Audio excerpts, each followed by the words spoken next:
time off the field, but there's a switch that goes on that field, and as you could see my personality change. I've seen a guy like Troy Polamalu, who's maybe the most soft-spoken guy you ever met in your life. You saw him on the field; he was probably the biggest jerk and guy you wanted to kill out there, because there's a switch that goes on there. You got to play this game a certain way. You got to be aggressive. You got to be angry, and you got to play with some violence. So, down to the locker room. The Modelo locker room report continues as Jordan Moore has another guest. Yeah, I've got Lake McCree, another one of the leaders of this team.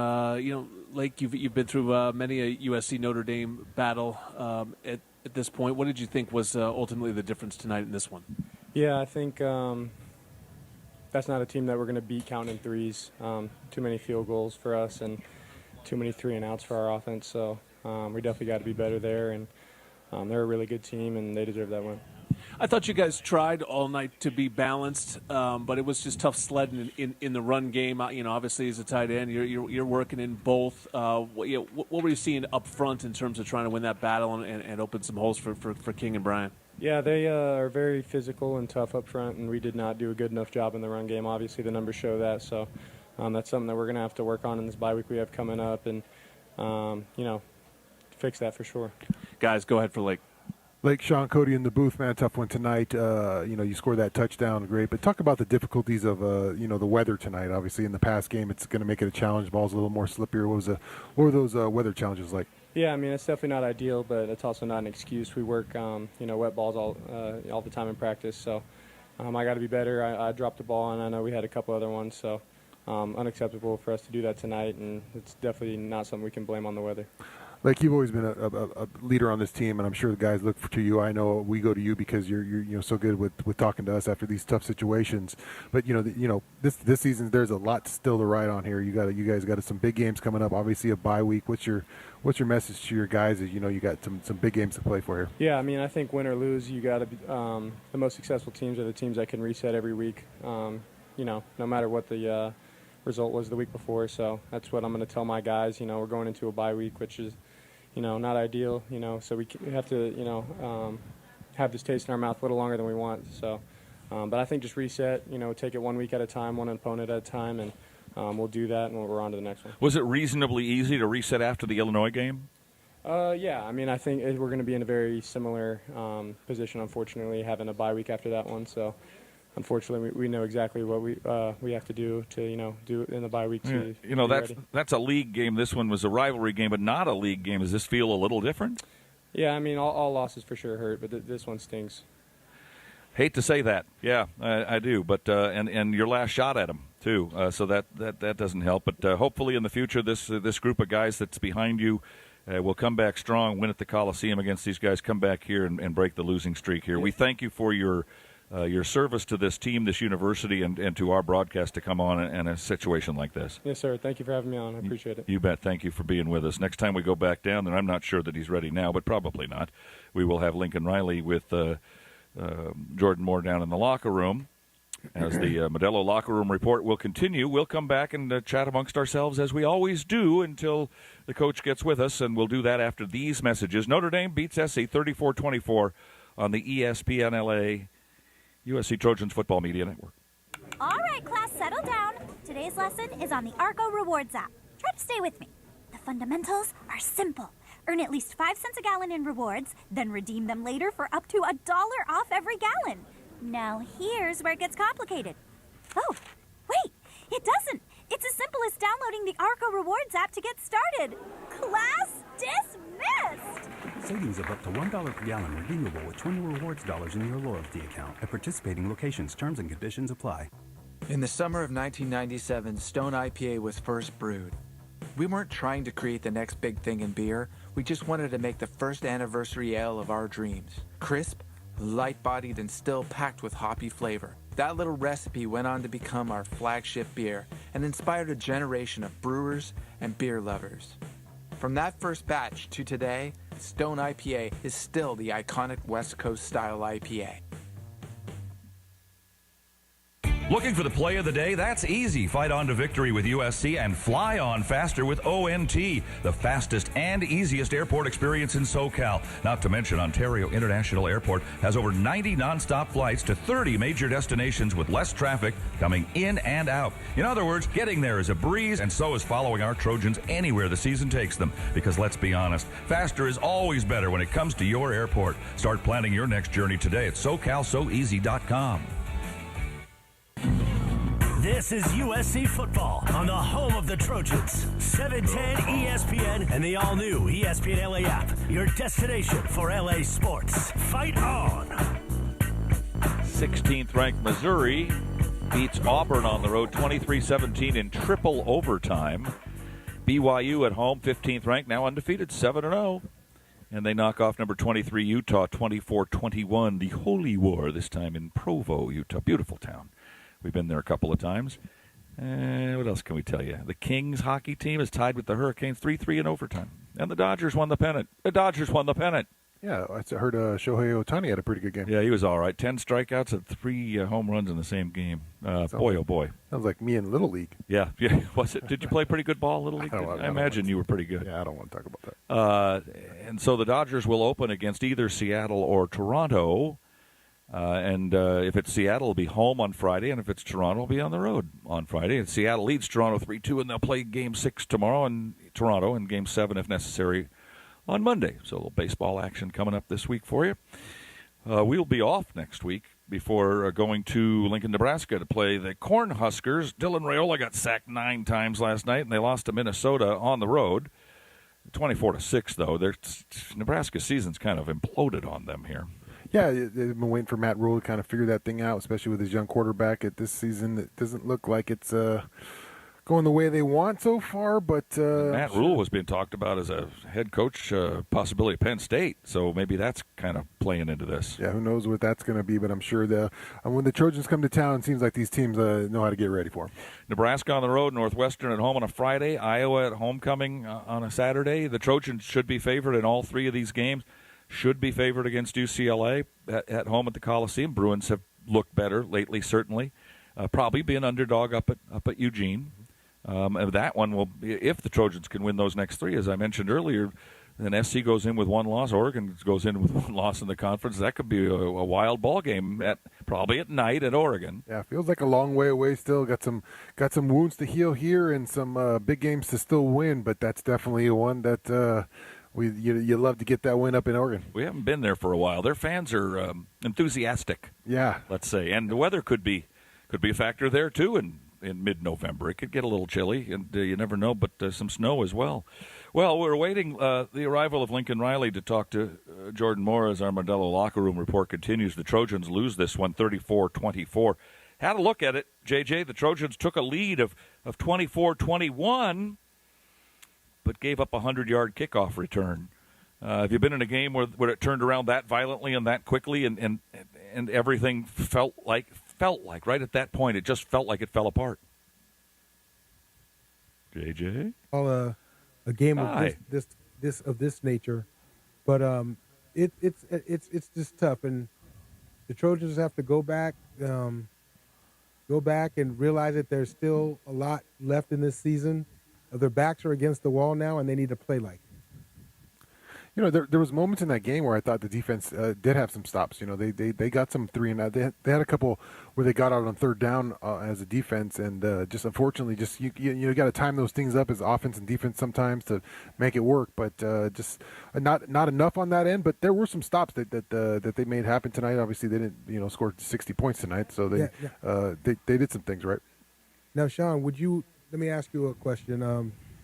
In terms of trying to stop the run, it was like a catch-22 for D'Anton Lynn, right? Because if he puts more guys in the box to stop the run, then he leaves the cornerbacks in man-to-man coverage, which, of course, has been the Achilles heel for the whole season.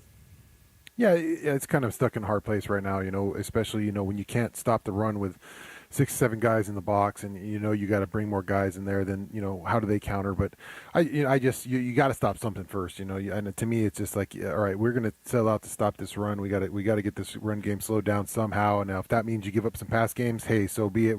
It's raining out here. If they can catch some passes, good luck to them. But I think I would have just try to chomp down. And sometimes maybe you put maybe they were asking them. Maybe there was more guys in the boxes at times and just couldn't figure out that run game tonight. Modelo locker room report continues now. Jordan Moore down in the Trojan locker room. I've got the head coach, Lincoln Riley. Coach, back and forth battle in this one. Ultimately, what was the difference that allowed Notre Dame to separate? We just missed opportunities. And I think there's some obvious things on all three sides. I mean, all three sides did some great things to get us, obviously, the lead right there in the second half. We had a ton of momentum, I thought, after the touchdown, the 2-point conversion. The kickoff return was probably the singular biggest play in the game, not just for the points, but just the momentum switch for anybody that was in the stadium was real. And look, like I said, we got some great stops defensively. Obviously had the big turnover, but we obviously, didn't do nearly a good enough job in the run game against a good back. Some of us coming out of gaps and at times played way too undisciplined in the run game, which was disappointing. Obviously, offensively had a lot of big plays, explosive plays, but the turnovers and some key plays. I had a couple of bad calls. We missed plenty of opportunities to put a lot more points on the board. So, yeah, I mean, that's it. At the end of the day, I just think neither of the three sides played consistently clean enough to take advantage of the opportunities because we put ourselves, with the good, the bad, anything in between. You're sitting there with the lead right there, in the second half, and then obviously a great opportunity there in the fourth quarter, and we didn't make the plays when we needed to there at the end, and that's what you got to do in games like this. Obviously Notre Dame really talented at the tailback position. Did you see? You guys seemed like you made a pretty big change at halftime, trying to change scheme a little bit. What were you trying to do in the run game that was just tough tonight? Yeah, we got washed down in some of the movements early on in the game. And I mean, this was a lot different than the Illinois game. I thought at times in the Illinois game, we didn't attack and play as physical as we needed to, and you saw the line of scrimmage getting reset backwards. It wasn't as much of this in this game. We came out of gaps. We had times where you're running a blitz and the DN's supposed to slant to the B gap, and we didn't do it, like on the first long run of the game. And we just played too undisciplined. We played hard. We just played way too undisciplined, and we gave them some freebies on just total mistakes by us. And you can't do that against, they got a good 1-2 punch with those two backs, and they're able to obviously keep them fresh and go. And so that was the biggest disappointment of it was, guys not being in the right position. And, great team defense starts with that. Guys, go ahead for Coach. Coach Sean Cody in the booth. Tough one tonight, Coach. Mekhi Lemon's been such an integral part of this offense, all year long, and he's a stud out there. And it seemed like we were trying to get him going tonight. Just never really felt like he was like that integral part of that game that the offense needed. What was kind of the game plan with Mekhi tonight after a big win versus Michigan last week? Well, they obviously dedicated a lot of coverage to him, and that's why we were creasing him up with everybody on the field. And so that's just the different matchups and the way that the game's played, and so it created a lot of pretty routine opportunities for a lot of the other guys, and obviously we made some of them but left a few out there. So that's why you have other good players, is eventually somebody's going to do something over the top to try to take somebody away, and when they do, you got to make them pay in other places. We did a good job of that at times, but we obviously left plenty out there on the field. Coach, as far as the weather, a tough game when you want to get your pass game going, I'm sure, how much does the rain affect your play calling out there? Yeah, it's definitely a factor. I mean, and the rain was kind of different at different times. It probably wasn't an ideal time to have your top two backs out right there for the first game, and so, but you got to overcome it, and that's just at the end of the day, it is what it is, and we, again, despite weather, all this stuff, we had our opportunities right there in the second half, and that's the story of the game. JJ, go ahead. Hey, Coach, real quick, the reverse pass with Mekhi Lemon. Is that a situation where if it works, we're praising you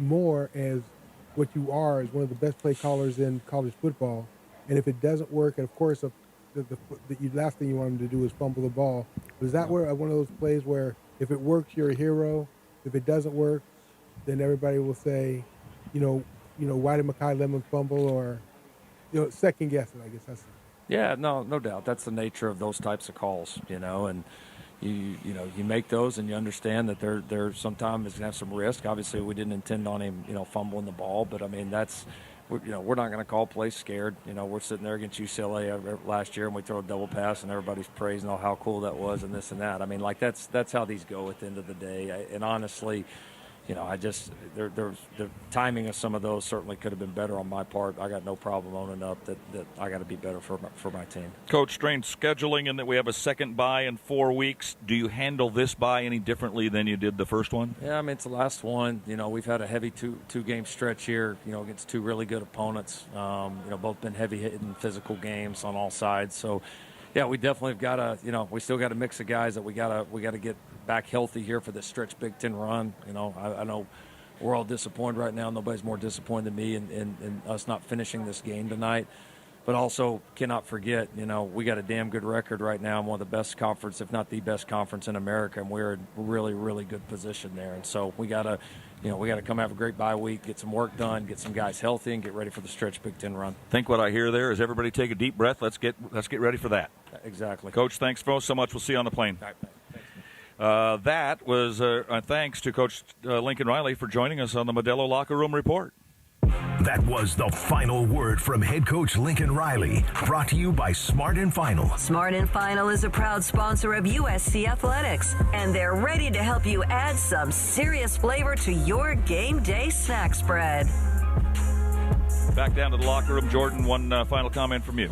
Yeah, I mean, all too familiar feeling certainly in this stadium as it's been since 2011, and so that's unfortunate. This was a much better battle than some of the ones in recent years. That the team didn't fall into a big hole. They were there tonight. I think that's that's what'll sting a little bit more is some of the regret. Lake talked about all the field goals that they had to settle for. Coach talked about all the plays and points left on the field and on all three sides, and I think that this is one that they'll regret a little bit more. I agree with you guys. Maybe ultimately the better team on the night won the game, but I don't know. I didn't feel like USC played its best tonight either, and so that's probably pretty frustrating as well. Have a good week off. We'll see you on Trojans Live on Monday, and then we'll get back at it in a couple of weeks. Yes, sir. All right, Sean. Last from you. Yeah, tough one, Pete. But like Jordan said, it's you've been here before in this stadium, and you felt the same way. So hopefully we can get over the hump here one day. You'd like to come in here and get a win against Notre Dame, but not tonight. So not to be. Trojans got to figure out this run game moving forward and how to get the run game going on offense. Let's pause 10 seconds for stations to identify themselves on the ESPN LA USC Trojans football radio and media network. Hey, it's Mace, and this is USC football back where it belongs on 710 ESPN. KSPN Los Angeles, a good Karma Brands radio station. Fight on!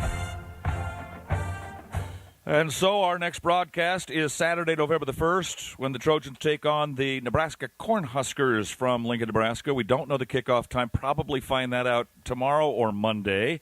But our broadcast, as you know, will begin 2 hours before kickoff time with the Trojan Tailgate Show, and then 30 minutes before kickoff with Countdown to Kickoff on the ESPN LA USC Trojans Media Network. Coming up next, the USC Trojan Wrap-Up Show. Jason Schwartz and Sua Cravens. Be kind to them, please.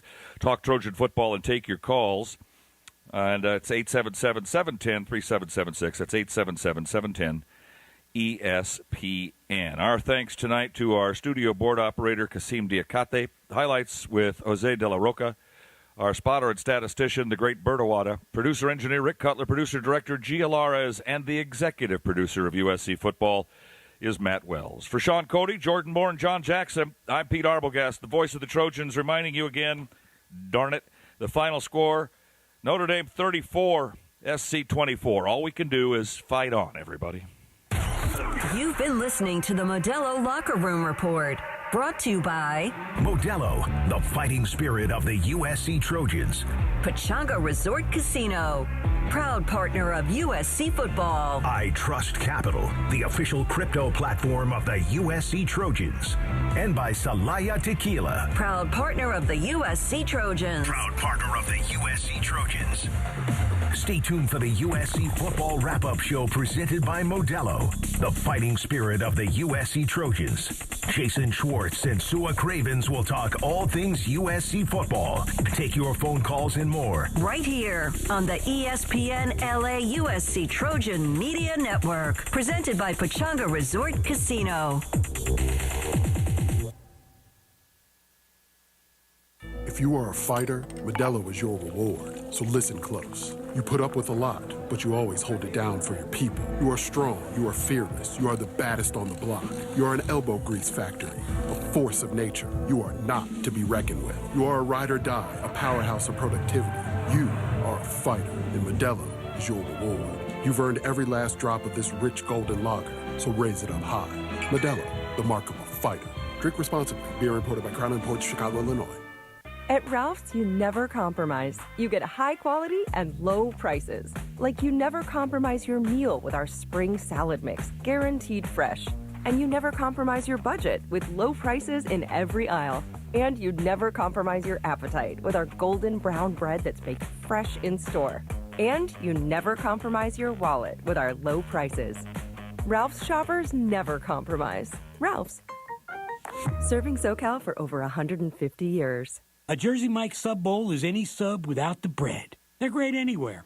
So you can have a Mike's Chicken Philly sub bowl on the beach? Sure can. Or a BLT sub bowl when you're at the airport?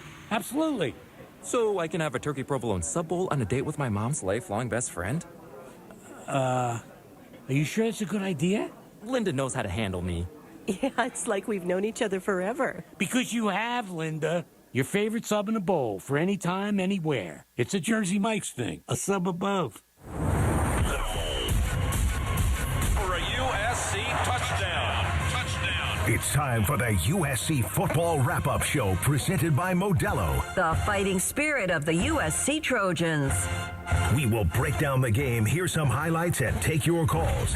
USC football is a final, and we wrap it up right now. Here are your hosts, Jason Schwartz and Sua Cravens.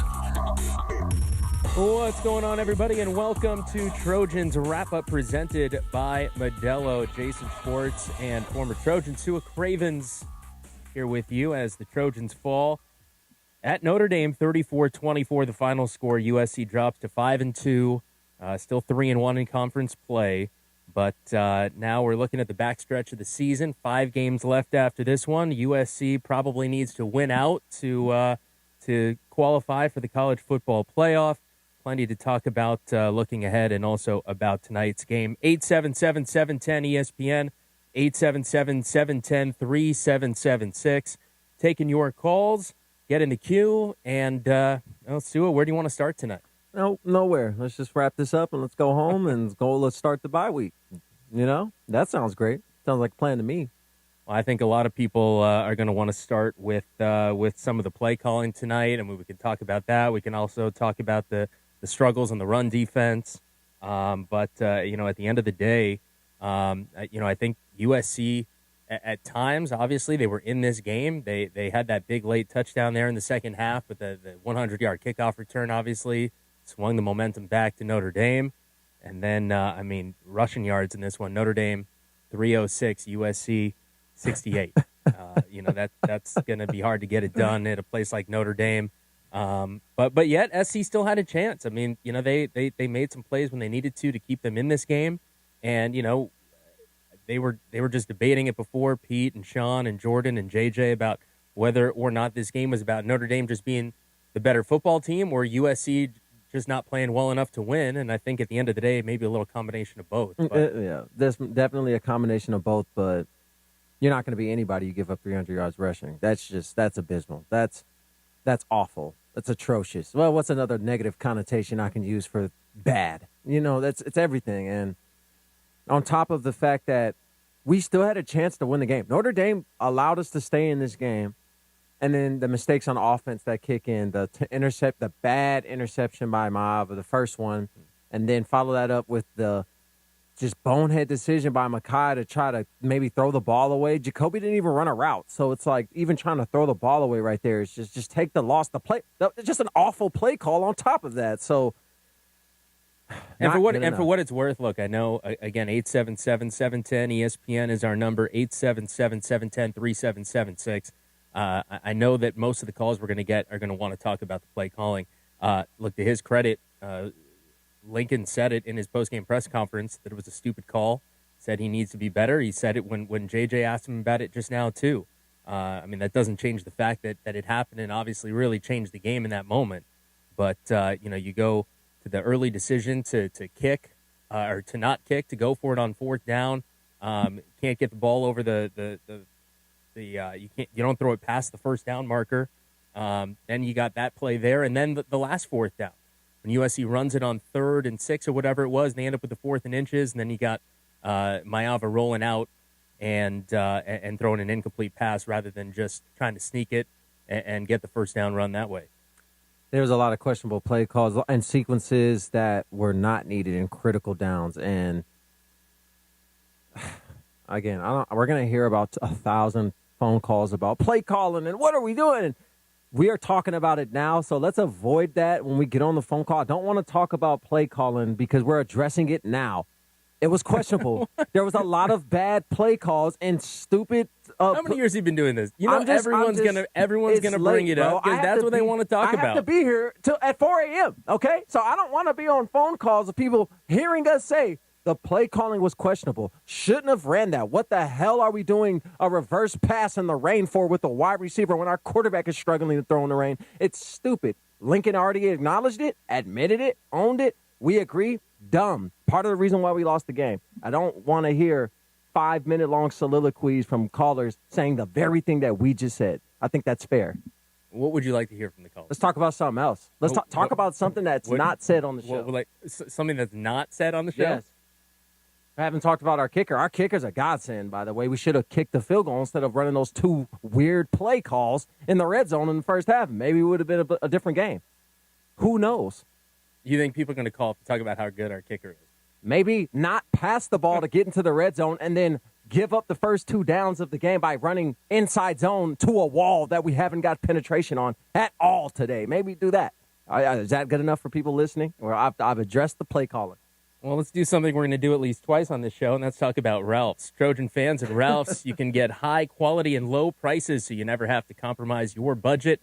Save on thousands of items throughout the store. Ralph's, fresh for everyone. 877-710-3776, 877-710 ESPN is our number. Just getting started here on Trojans Wrap-Up presented by Modelo. USC falls to Notre Dame 34-24, the final score in South Bend. When we come back, we got game highlights for you. Then we're going to get to your phone calls here on Trojans Wrap-Up presented by Modelo on the ESPN LA USC Trojans Media Network.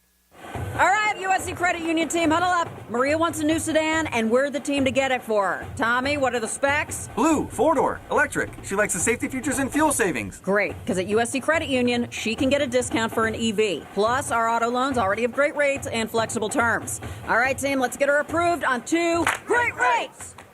Buy or refi at USC Credit Union, with or without football references. Visit usccreditunion.org and apply today. Federally insured by NCUA.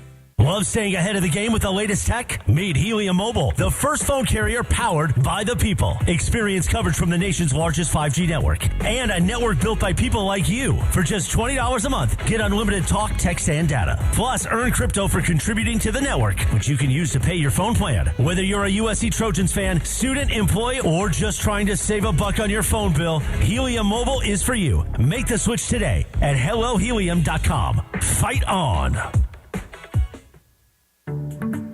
No matter what you're looking for in a non-alcoholic beer, there's only one name that has it all. Athletic Brewing Co. Full flavor? It's athletic. Huge variety? It's athletic. Award-winning styles you can get online, at the bar, or the grocery store? It's athletic. In fact, when it comes to amazing non-alcoholic beer, there's no question. It's athletic. Ask for it and find out. Go to askforathletic.com to find your closest retailer today. Near Beer. It's time to recharge, reconnect, and rediscover your perfect combination at Pechanga Resort Casino. And with your resort favorites back in action, there's all of the excitement and comfort you love, with the peace of mind you can depend on. So whenever you're ready for a little rest, a little relaxation, and a lot of fun, we'll be here.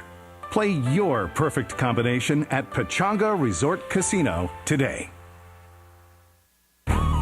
This is USC football on the home of the Trojans. 710 ESPN and the all-new ESPN LA app. Your destination for LA sports. Fight on! Hey, Trojan fans, swing by Lazy Dog Restaurant for scratch-made meals and $15 fireside favorites. Pick from 5 entrees and enjoy a personal-sized s'mores brownie sundae. Monday through Friday. For more info, go to LazyDogRestaurant.com. Welcome back to Trojans Wrap-Up presented by Modelo. Sua Cravens and Jason Schwartz with you after the Trojans fall to Notre Dame 34-24. 877-710 ESPN. That's 877-710-3776 is the number to call. Get in the queue now. Already got a lot of callers on the phone line here tonight to talk about this 10-point SC loss. Trojans now 5-2. But before we get to the calls, let's get to the highlights. Our game highlights are presented by Ontario International Airport, a proud sponsor of our USC Trojans. And, man, this game got started really well for USC. The Trojans decided to take the ball. They won the coin toss. They decided to receive, and the Trojans scored early, driving down the field and took an early 7-0 lead in South Bend. Here's how their first touchdown sounded. Jackson to the right side of Mayava now. Double tight end to the right side with Lemon way over to the left. To pass is Mayava. Throws in the end zone. Lake McCree's got it. Did he come down inbounds? Yes, he did. Touchdown USC. Lake McCree with the score, and the Trojans score on their first possession of the game in South Bend. Great opening drive, exactly what you want to see. I thought USC was going to come out fast and be firing and show us what we saw last week, but the offense hit somewhat of a dead end as the game progressed. Yeah, well, we saw right away, at least to start the game, it was back and forth because Notre Dame got the ball, and they went right down the field. Jeremiah Love, a 12-yard touchdown rush to give Notre Dame a 7-7 lead, or to tie the game at 7-7. USC would take the lead on a field goal to make it 10-7, and then we'll play a defensive highlight for you here. The Trojans' lone sack of the game, Cameron Crawford, got to C.J. Carr. Carr will throw on 2nd and 2, runs right into a sack. Boom, down he goes. Cameron Crawford. He was rolling to the right a little bit, didn't see anything, saw trouble, turned around, and all of a sudden ran into the waiting arms of Cam Crawford. Boom. One of the rare plays we had in the backfield today, but you'll take it. Whenever you can get pressure, you will definitely take it.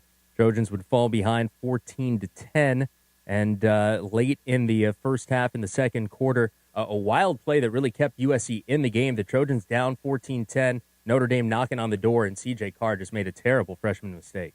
Handoff? No. It'll be Carr who wants to throw. Oh, he's in trouble. Rolling right. Backpedaling. Looking for somebody to help him. Backpedaling some more. Rolls and throws into the end zone. Intercepted at the 10-yard line. Run back out 15 to the 20 to the 23-yard line. There's a penalty marker on the play. The Trojans have the ball after a turnover, perhaps. Ineligible player downfield offense. Player downfield, and the Trojans get the break they were looking for. An interception at the 5-yard line as Carr was scrambling for his life. Round and round he went. Finally just threw it, and there it was. The interception taken by the Trojans. Shelby with the interception. Shelby with the pick, his first of the season. And the Trojans turn it around and get it back. How do you do? Boneheaded decision. Boneheaded decision. That was kind of what Mayava did a week or two ago, where he was having a great game and then he got a little too much dip on his chip and tried to make a play and threw a pick in the red zone. Same type of thing. Again, Notre Dame kept USC in this game because they could have ran the ball every single play and it would have gotten ugly. 14-10 Notre Dame, or 14-13 Notre Dame at the half, but then Notre Dame came right out in the second half, and what a drive. I think it was 13 plays, 75 yards, about 7 minutes off the clock, went right down the field to make it 21-13. Seemed like they had the momentum, but then USC coming up with a big play. Jaden Mayava hitting Jacoby Lane for a 59-yard touchdown pass. Mayava looking left on this second down play. Now looking over the middle. Now throwing over the middle. And that's complete to Jacoby Lane at the 20. He's at the 10. He's at the 5. He's in the end zone. And the Trojans have the lead in South Bend. 59 yards on the touchdown pass from Jaden Mayava to Jacoby Lane. And the Trojans are in front, 22-21. I thought that would be a game changer. I thought the momentum would shift, but shortly after that, Notre Dame, they get away with a few holds on a crucial kick return and completely turn the game back upside down. Yeah, well, USC did go for 2 there to make it 24-21, but just like Sue was saying, we're actually going to listen to it, the 100-yard touchdown return on the ensuing kickoff. Sayeri to kick off for the Trojans. He's been spot on tonight all night long. Kicks this one 1 yard deep, and Price is going to come out with it. He gets to the 15 and gets hit. Spins around, gets outside of the 25. He's on the gallop at the 40. Trojans are chasing him. He might go all the way. I think he will. There's a flag down behind the play. Nope. Price is in the end zone. He went 101 yards, and Notre Dame has scored and retake the lead just like that. How do you do? Yeah, just can't have that happen right after you take the lead 24-21. And sadly, that's our game-changing moment of the game, presented by Cookies, the proud CBD and wellness partner of USC Athletics. And Lincoln said it during the postgame, during his comments, but he said you could feel the momentum shift after that play. But USC still wasn't out of it. It was 27-24. And the Trojans looking to make something happen. And we were talking about it, watching it here in studio, saying, up to this point, Mekhi Lemon, just 3 catches, 30-something yards, that they needed a big play to Mekhi Lemon, and they came up with it. 42-yard connection from Mayava to Mekhi. Mayava needs to connect on this one right here. Waiting. Throws as the pocket breaks down long. It is complete at the 40 on the Notre Dame side. That is Lemon inside the 40. To the Notre Dame 37-yard line, and that's a USC first down. I felt like USC could have taken advantage of their athletes in space all game. Lemon only having 2 catches in the first half is unacceptable, and it wasn't something Notre Dame was doing. They weren't taking him away. We just weren't going his way, and we weren't running a ton of route concepts that allowed him to get the ball early. So in the second half, we started forcing them the ball down the field. Notre Dame wanted to go man. Their athletes could not hang with ours. It's just, unfortunately, we made too many mistakes tonight. Yeah, and sadly, the very next play, right after that 42-yard connection, was the trick play in the rain. Mekhi Lemon rolling out, nothing there, looking like he wanted to throw, just didn't protect the football, fumbles it, Notre Dame recovers. And incredibly, USC still had a chance to get back in the game and win the game after that. Later on, the fourth down call on 4th and inches where they had Mayava roll out through the pass and get it. And so 34-24 the final. Those are our game highlights presented by Ontario International Airport. All right, we'll take another break before we get to your calls. 877-710-3776, 877-710-ESPN. The number. You're listening to Trojans Wrap-Up presented by Modelo on the ESPN LA USC Trojans Media Network. We're not just the Trojans, we're your Trojans. Coach Lincoln Riley here to let you know how to customize your Wells Fargo debit card or open an account today and show your Trojan pride with every purchase. Get started at wellsfargo.com/Trojans. Wells Fargo is proud to be the official retail bank of USC Athletics. Copyright 2025 Wells Fargo Bank, N.A. member, FDIC. What does 268 horsepower sound like? You're hearing it right now. The all-new Audi A5. With breathtaking acceleration that commands attention. Precision crafted to bring the thrill to every turn.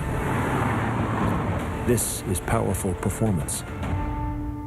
The all-new Audi A5.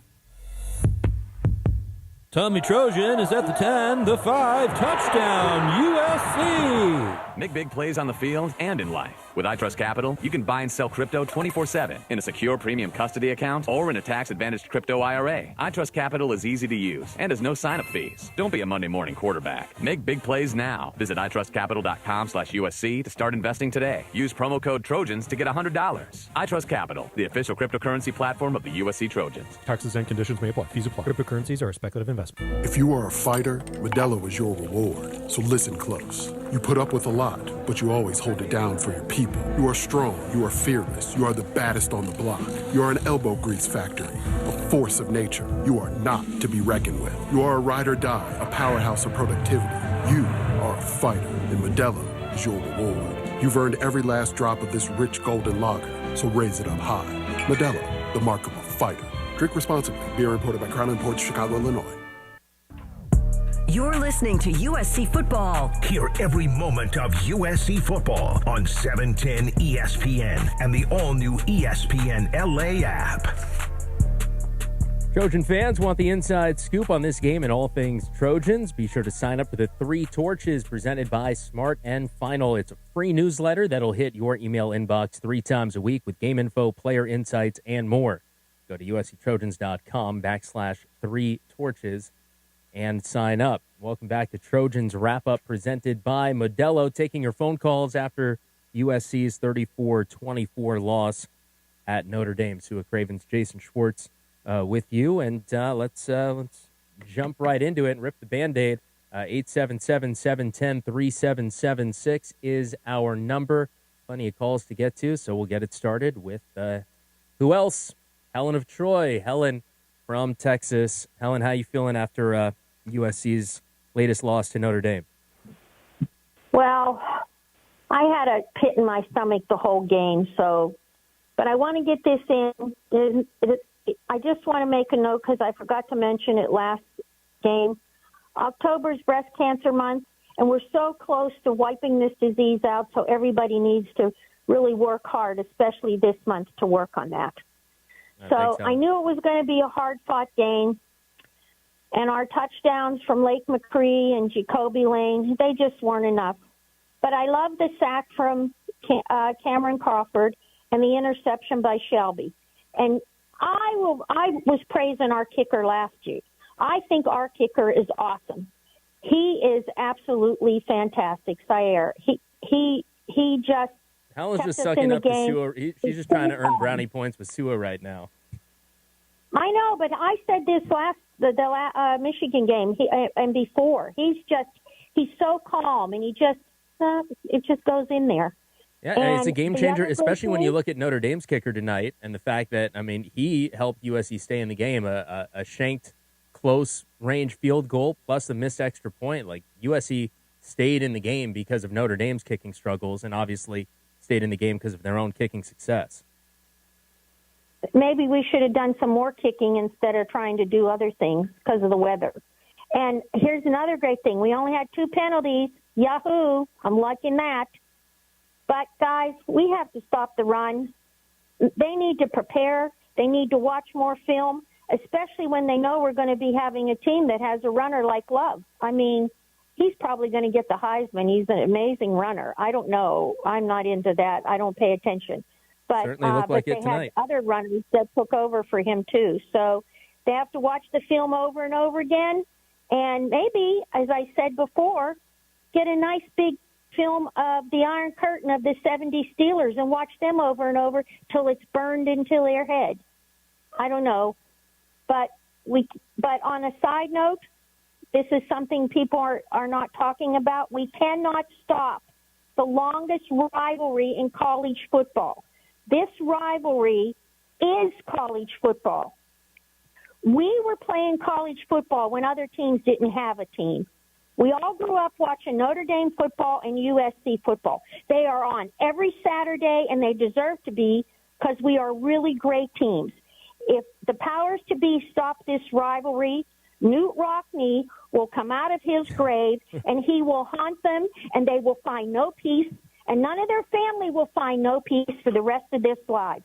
This is college football, and it has to stay. For the next 100 years, we need to sign a contract. The next 100 years, we play. If nobody else plays, we're playing. And Sua, you haven't. I was just wondering if you gave any thought to your prediction in Nebraska. So, because you haven't done that, or are you giving up your soothsaying talents? I don't know. I don't know if I should give a score because at this point, I don't know if we can stop a nosebleed. Nebraska has a running back named Emmett Johnson. that is probably the best dual threat running back in the Big Ten. He's a receiver that plays running back, but don't let that fool you. He can run the ball in and out of the tackles, outside of the tackles. They'll throw him the ball in the screen game. He is their Woody Marks that we had last year, and how USC's defensive front seven is looking right now. Emmett Johnson might have a huge game. So I don't have any score prediction right now. I just hope they figure something out over the next 10 days. Thanks, Helen, for the call as always, and all your thoughts and your forceful defense of the USC Notre Dame rivalry, and maybe some threats in there too. Keep going. But it's tough football season for me as a USC Trojan fan and a Miami Dolphins fan. Neither team can stop the run right now. Dolphins worse than the NFL stopping the run. So it's tough back and forth there Saturday and Sunday. But thanks, Helen, for your thoughts. Let's get out to Nick from Dallas. Nick, welcome back to Trojans Wrap Up. Hey, guys, doing? Thanks for taking my call. Yeah, always, man. Like I've been saying, I said this early in the season. Like, stop the run. I mean, they had Lincoln, D'Anthony Lynn. They had to know that going into the game. And if you still can't stop the run, I really don't know what else to say. I mean, come on, he had 228 yards, loved it. But even having saying all that, we still had a chance to win the game. I thought we lost the game when the special teams, they allowed that kickoff return touchdown to Price. And then I guess Lincoln got too cute, which meant, my personal opinion, just run the flow of the offense and then let Lemon fumble the ball. So as the stats might indicate that USC didn't stop the running game and we missed Jordan and Sanders, our starting running backs, we still had a chance to win the game. So I don't know if that's a good thing or bad thing, but it's really frustrating. But we have to stop the run. But I thought Lynn was smart, though. He told the offensive coordinator for Notre Dame, we're going to make C.J. Carr beat us because he took away the deep ball. We had the two safeties in the back. I know Sua saw that. But we still had to stop the run, and they didn't do that, though, because Notre Dame, they run a methodical offense where they really just go ahead and rely on the running game more so than the passing game, and then they try to rely on special teams and defense. And USC didn't do that, though. It's almost like they played to Notre Dame's strength, and we just didn't do that. We had our chances. That's the best way I can put it. So, I mean, moving forward, before I go, we'll just see how we move forward from this. But like Sua said, we got to stop the run. It starts from that. And when that being said, let's just go on from that. Let's go get ready for this bye. I think we have a bye next week before we play Nebraska and go from there. But this is really frustrating. These are two games I feel USC should have won, but we didn't. But let's just, put this behind us and move forward and get ready for the Cornhuskers. But fight on. Nick. Let's be positive. Thanks. Yeah, I mean, just 200 and some yards rushing is ridiculous. I'm not sure why we didn't scoot our DBs up and get a safety involved, because Carr was making mistakes. He clearly didn't want to throw the ball. It's raining. Maava was struggling to throw the ball. We didn't make it an adjustment. We just stayed in the same defense, and we're hoping that we can come up with a stop or two. And but look, Nick's right. I mean, given the struggles we had against the run tonight, still had a chance to win. Yeah, that's because Notre Dame, though. That's not because of us. Notre Dame made mistakes and did stupid stuff, just like we did stupid stuff. Well, we made mistakes and, did stupid stuff. If we don't make mistakes and don't do stupid stuff, we might win this game tonight. Not giving up 300 yards rushing. Yeah, we still had a chance to win the game. I'm checking out the conversation. If you believe that regardless of mistakes, if you give up 300 yards rushing, you have a solid chance at winning a game, I'm saying we had a chance to win this game tonight. But you can't just say take away our mistakes. We have a chance to win. Okay, take away Notre Dame's mistakes, too. We don't have a chance to win with 300 yards rushing. But those are still our mistakes that we made. Without our mistakes, we still had a chance to win the game. But if take your USC's mistakes away. We committed 2 penalties, no turnovers in the first half. In the second half, it ended up being turnover on downs. Take Notre Dame's mistakes away as well as USC's with 300 yards rushing. Why take USC's mistakes away? Because that's the conversation right here. I'm saying you can't have it one way. To Nick's point is that even giving up 300 rushing yards, we still had a chance to win this game tonight. To Nick's point, if both teams take away their mistakes and the same amount of offensive production takes place, Notre Dame wins that game 10 times out of 10. But that's not what I'm saying. We still had a chance to win the game regardless of their 306 rushing yards. Okay. That was the point. We're saying nothing. Okay. Trojan fans, introducing Celaya Tequila, brought to you by USC football legends Matt and Ryan Khalil. Celebrate your story with a homegrown spirit, Celaya Tequila. 877-710-3776, 877-710-ESPN is the number. Trojans fall to Notre Dame 34-24.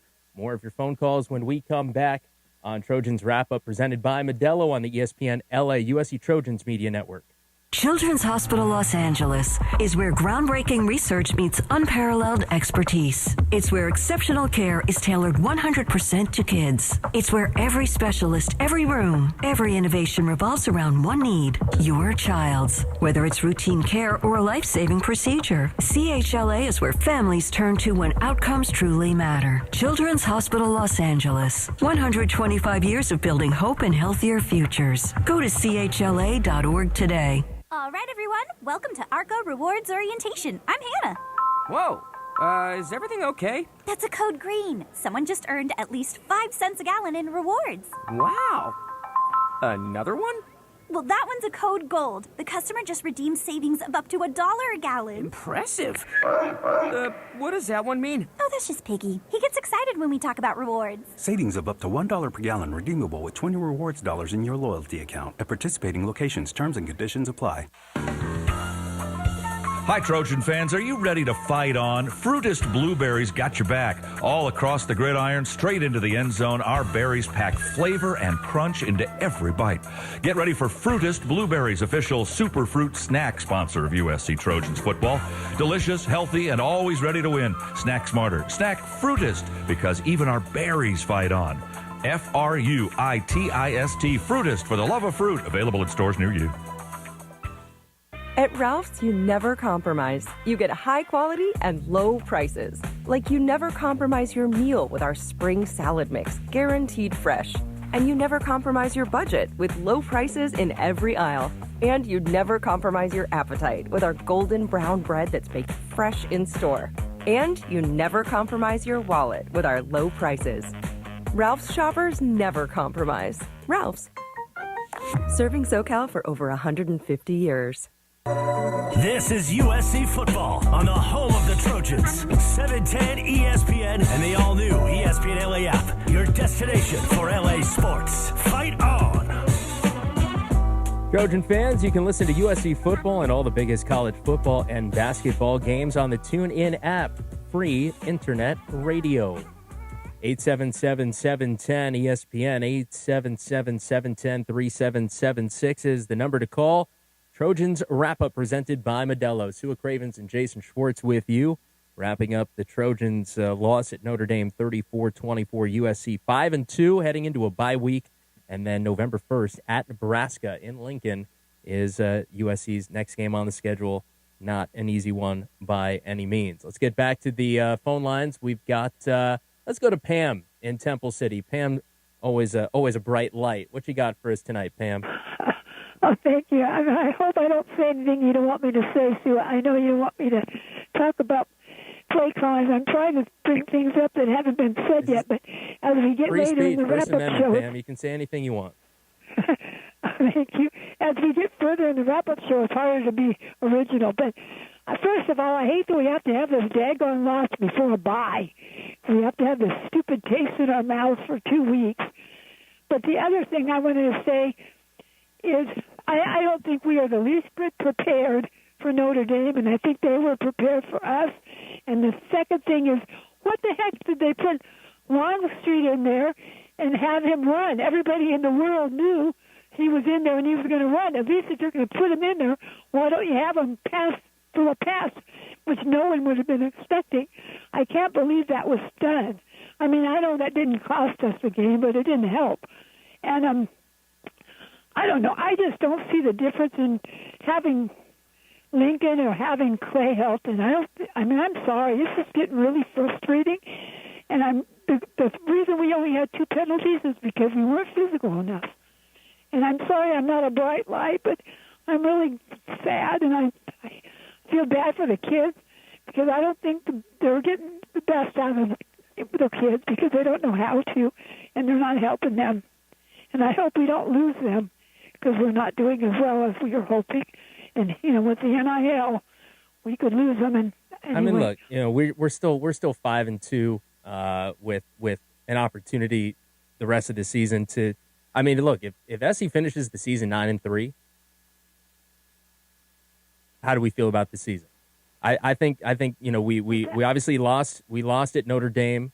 I don't think this is a game that many people expected us to win before the season started. So I think we're okay. We can go into this bye. We'll see how they play coming out at Nebraska, but there's still a chance to end this season, with 9-3. Yeah, I guess I just want too much, maybe. But I appreciate it, you guys, and I'm praying for those guys. I just want them to be able to feel good about themselves too. And thank you so much. And Sue, I'm sorry for taking so much of your time. No need to apologize at all. I have no issue with your call. Again, I'm gonna absolutely lose my mind if somebody calls in saying the very same thing about the play calling that we've already said 5 times now. That's my only non-negotiable. That's it. All right, Pam, thanks for the call. Let's go to Dale from Berkeley. Dale, what's going on? You're on Trojans Wrap Up. Hey, what's up, guys? What's up, Sue? A little bit disappointed in the game tonight. Definitely not going to talk about the play calling, but did want to talk about kind of what Pam was touching about getting the team ready to go. Like, I was just kind of watching tonight, and with Pete Carroll before, even watching them with the stories of the team bus shaking before getting into the away game. I never saw a game where Pete Carroll coached that the team wasn't ready. And I'm not saying the team wasn't really ready to go, but there were some things that I saw objectively on TV. And I'm not going to call out the players or anything, but you know how they say the players take on the personality of the coach. And I know Lincoln Riley's not like the tough guy like Signetti or Harbaugh or a Saban, but even Pete Carroll had a different personality, but he got his team ready to go. And when I saw one of the starters, like we were down 3, I think in the fourth quarter, and I just saw him on the sidelines like yawning and kind of laying back, and I can't imagine the Trojans yawning like back in the days with Pete Carroll when they were ready to go. I just wanted to know. I don't know if there's a culture issue, but that's just something that I noticed was like very disappointing. I saw. Dale, thanks for the call. It's different. With those Pete Carroll teams and just college football in general, there was no portal, there was no NIL. A lot of the guys that were on the team were from California, grew up SC fans, so like these rivalries meant a lot, especially like the crosstown rivalries. But now it's different. A lot of teams not California-based. A lot of these guys were at other teams before coming to USC, so a lot of that fire for some of these rivalries is not there. So I don't even know if they even shake the buses anymore when you pull up. Talking about getting ready for games back in the day, John Jackson told me tonight that back in the day, his coaches used to make him learn the opposing team's fight song. What would your reaction to that be, Sue? Not doing it. Coach, if that's going to keep me from playing, then I maybe just put this transfer in right now. If I have to learn another team's fight song to get on Trojans locker room, all spending time one week learning the UCLA fight song, learning the A-clap. Go ahead and put that transfer in now. Go ahead and shirt me. Hey, let's go to Mitch from Jersey before his bedtime. Mitch, what's going on? Welcome back to the show. How you doing, Jason? Sua? I don't want to see love again. All right, it's good. We're so close. We could have had this game, but it doesn't mean it's getting easier, this schedule. I guess you don't want to hear about that play call, but also how about what's this thing here? Maeva runs out and throws the ball to the lead blocker. What kind of stuff is that? That's like high school stuff. Well, what about our running backs? These are I was so excited by. I know they're third and fourth string, but they look good. I thought we were deep. I know we were hurting without Sanders and Jordan, but we had some big bruises. And I don't know how Notre Dame has 2 losses. He had a clear record against us. Love. You don't know how they have 2 losses, you said? Yeah, especially with this guy Love. You saw the way he ran. I mean, he's gonna be a first round. He's not running for 228 yards every week. Yeah, the teams that they lost to could stop the run better than we could. Maybe not as effectively, but better than we could, for sure. Well, I was just disappointed that Lemon didn't have a good game. Maeva, I think it looks like he took a step back for the Heisman race. That still interests me, but I'm hoping we get to 10 wins. But the Ducks is going to look tough. Nebraska has a good NFL quarterback, potential NFL quarterback we're going against. And it's just going to be tougher. And Lemon Force, I say Fernando Mendoza cemented his Heisman today. All right, Mitch. Thanks for the call, man. As always, let's get to another one, or maybe two more before our next break. We got Eddie from Whittier. Eddie, welcome to Trojans Wrap Up. Hello, how's it going? Sua, I couldn't agree with you more. If Notre Dame and all those mistakes, it's a blowout. Sorry, Jason, I know you're trying to say for SC, but I agree with Sua. Notre Dame had a bunch of mistakes, their kicking mistakes and all that. It would have been a blowout. But what I want to say is it's getting a little frustrating that there's a little hope. We take a step forward, and then it's like we take two back. I don't know. Riley said on the press conference, in the post-game conference, we just didn't play good enough. It was more like he didn't coach or play call good enough. I know he owned up to it, but I mean, this is getting old. It's like, how many years do we got to deal with this? We paid a lot of money for these players in the with the NIL and Lynn, and it just doesn't seem like we're getting better. We fired the strength coach, brought in another guy. Guys still kind of look a little weak. It's just a little upsetting. Well, major upsetting. It's tough being an SC fan. I'll never switch up. I'm like Sua, SC through and through, but this is hard. I mean, I get blown up for being such a big fan.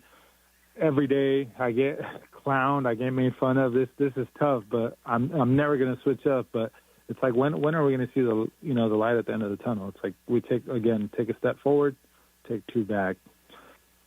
Who's making fun of you so much? I don't know. And who were they a fan of? Well, I mean, they're fans of, just like Notre Dame, or all of a sudden Oregon has fans. Like, they didn't have fans before. All of a sudden now they're winning. They got all this gear. Now they have fans. It's just different fan bases, and it's just it's tough. It's brutal. It's brutal, and it's like, I go to war. I feel like I go to war more than some of these guys, and I'm not even out there playing. So I'm sure a lot of fans feel this way. It's brutal. This is brutal, and it's like Sue was saying, like, a lot of these kids don't understand the rivalry. I don't know if they even care. Like, I don't know. Yeah. All right, Eddie. Yeah, keep your head up, man. Keep your head up. Brighter days ahead, hopefully.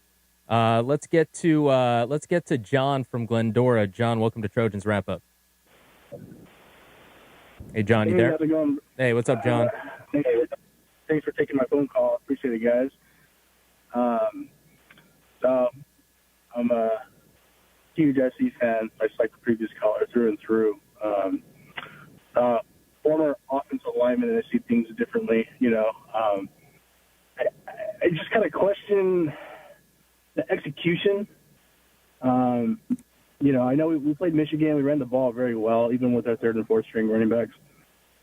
It seemed we got those guys on skates pretty good in Michigan. Is Notre Dame that much better than Michigan? I know it's still beef, that you got to push around. It's really frustrating, that we were able to do that so effectively, last week, and then this week is just kind of like, all right, you guys are screwed. You guys aren't doing nothing. Can't get nothing developed. We had a few good runs here and there, but it wasn't consistent like it was last week. Another thing I noticed too was, there was a few times I thought Mayava could have probably, touched the ball on a couple like naked bootlegs and, get the first down, maybe even get 5-6 yards, whatever it is, something positive. The running game does not seem to be part of Mayava's game at all right now. But, he's not, I've seen quite a few of those, where, fake the handoff and run the backside. I mean, no one's even spying them on the backside, and it's like, dude, those are yards. Like, who's in the booth analyzing that stuff? And is Lincoln Riley picking up on that stuff? Again, I'm not saying I'm better than him. That's why I'm sitting on the couch watching the game. But it's, those are the things that I see from sitting from the couch, and it's like I get paid $0 just to watch the game, But it's frustrating to see those types of things where you're just like, are we just going to be one-dimensional? If we don't have running backs, and he's just going to throw it up. And Mayava was credited with 2 runs in this game, and both of those were his sacks. Mayava does not have a single run in the box score. There was about 3 or 4 RPO calls today where Mayava made the wrong call and threw it out to a guy, and he could have just pulled it and got an easy 3, especially on that 4th and, I think, 2 or 4th and 1 incomplete pass to Lake, which is just indecisive. And then even then when he broke the pocket, when he stepped up in the pocket and he's looking to throw, and some of them were 5 yards completions and that didn't hurt us, but like easy 10-yard running lanes where he's just very reluctant to take off. So just weird to see. John, thanks for the call. One more before break. Let's go to Lewis from Valencia. Lewis, you're on Trojans Wrap-Up. Hey, Lewis, you there, man? Yeah. All right, let's is that you there? Yeah. All right, Lewis, what's going on? Yeah, we got you. Oh, for some reason I was on hold listening to Kings. First off, hashtag Tua Cravens for filling host of the year on the weekday shows. Trojans somehow managed to bring the no D protest to South Bend. It was just disgusting. I don't know, man. Lincoln Riley is so uninspiring to watch. His players do not play for him. They just don't look like they're playing for him. I don't know what to say that you guys don't want to hear. Select Ralphs have pretty decent sushi. I don't know. It's same thing every. Yeah, I mean, I don't know, Sue. I don't know what to say, man. Shout out Ralph's. You eat spicy Ralph's tuna sushi? bowl. You eat Ralph's sushi? Spicy tuna bowl. Oh my God. Hey, Trop, Sue, careful, man. I'm not gonna lie. I'm not gonna lie to folks. Ralph's sushi is definitely a choice. It's not a gas station, man. It's not like AM, PM. Come on. Yeah. Lewis knows what's up. Well, I don't know, man. It's clearly it's a rough go here. Jason. All right, Lewis. Thank you guys. Yeah, you got it, man. Thanks for the call. Hey, let's get to a break. More on Ralph's and the Trojans lost to Notre Dame 34-24 when I love Ralph's. When we come back here on Trojans Wrap Up, presented by Modelo and sponsored in part by Ralph's on the ESPN LA USC Trojans Media Network. Coors Light presents To Chill or Not to Chill. When your friend skips your favorite song on the playlist. End the friendship. Or choose chill because that song lives rent-free in your head anyway. And you planned ahead by bringing Coors Light to the party. And the sound of that ice-cold can cracking open was music to your ears already. Coors Light. Choose chill. Celebrate responsibly. 2024 Coors Brewing Company, Golden, Colorado. We are Life Law, where we make injury law simple. We have 2 simple goals for all of our clients: full medical recovery and ultimately full monetary compensation. We understand that it can be overwhelming to face the uncertainty in the wake of an accident. We will be there with you at each step in the legal and healthcare process. You will pay nothing unless we win your case. Dial 1-800-LYFE-LAW or check us out at lyfe.com. Life Law, official sponsors of USC Athletics. Looking for the play of the day? That's easy. Fight on to victory with USC and fly on faster with ONT, the fastest and easiest airport experience in SoCal. Not to mention, Ontario International Airport has over 90 nonstop flights to 30 major destinations with less traffic coming in and out. In other words, getting there is a breeze, and so is following our Trojans anywhere the season takes them. Because let's be honest, faster is always better when it comes to your airport. Start planning your next journey today at SoCalSoEasy.com. Tommy Trojan is at the 10, the 5, touchdown, USC! Make big plays on the field and in life. With iTrust Capital, you can buy and sell crypto 24/7 in a secure premium custody account or in a tax-advantaged crypto IRA. iTrust Capital is easy to use and has no sign-up fees. Don't be a Monday morning quarterback. Make big plays now. Visit itrustcapital.com/USC to start investing today. Use promo code Trojans to get $100. iTrust Capital, the official cryptocurrency platform of the USC Trojans. Taxes and conditions may apply. Fees apply. Cryptocurrencies are a speculative investment. You're listening to USC Football. Hear every moment of USC football on 710 ESPN and the all-new ESPN LA app. Hey, Trojan fans, at Ralph's, you get high quality and low prices, so you never have to compromise your budget. Save on thousands of items throughout the store. Ralph's, fresh for everyone. Notre Dame 34, USC 24, our final in South Bend tonight. Trojans on the plane on their way home. They are 5-2, heading into a bye week at Nebraska. November 1st is USC's next game on the schedule. 710-3776, 877-710 ESPN is our number. Sua Cravens, Jason Schwartz with you here, taking your calls on Trojans Wrap-Up presented by Modelo. And let's get back to it. We've got Chuck, who is currently on the 101. Chuck, you're on Trojans Wrap-Up. Oh, guys, I'm home now. I'm back in Tarzana. In fact, I'm getting in the jacuzzi and talking to you right now. Oh, lucky you. Lucky you. Well, anyway, I'm looking at some of these scores when Pete Carroll was coach. I mean, these were just absolute blowouts, 38-0 at South Bend in 2007, 38-3 at the Coliseum in 2008. You know, Pete was 8-1, but he won his last 8. And, you know, John Robinson was pretty strong against Notre Dame, 6-1 in his first stint, and then 2-1. You know that Ted Tollner and Larry Smith combined to go 0-10? Oh, is it our turn? Okay. This is not the old days anymore. This is not the days where we can hire a guy like Pete Carroll, and just because he is enthusiastic and will dance and practice with the players, that all of a sudden we're going to start winning games again. We're in an era where you got to drop that check. You got to drop that check. If you want a team that's elite, you have to drop bread. You have to pay for each and every recruit. And we're in a position where everybody can do it. It's no longer under the table that the SEC got away with for so long. Everybody can pay. With that being said, it's harder to build the teams that Pete had, because in the early 2000s, Pete Carroll would have an All-American playing, an All-American backing up that All-American, and a soon-to-be All-American on the bench as a redshirt freshman who can't even see the field because the All-Americans that are in front of him. It is almost impossible to stack teams like that. So when you're looking at scores and how the game was played back when Pete was here, it's not even comparable because the game is completely different. So as good as Pete was and as good as USC used to be, that is not today. That is not how things work anymore. And if USC doesn't figure out how to get with the times, we will continue seeing seasons like this, 2 to 5 losses a year. You got to drop the check. It is what it is. That is the name of the game. Let's go to Frank from Yorba Linda. Frank, you're on Trojans Wrap-Up.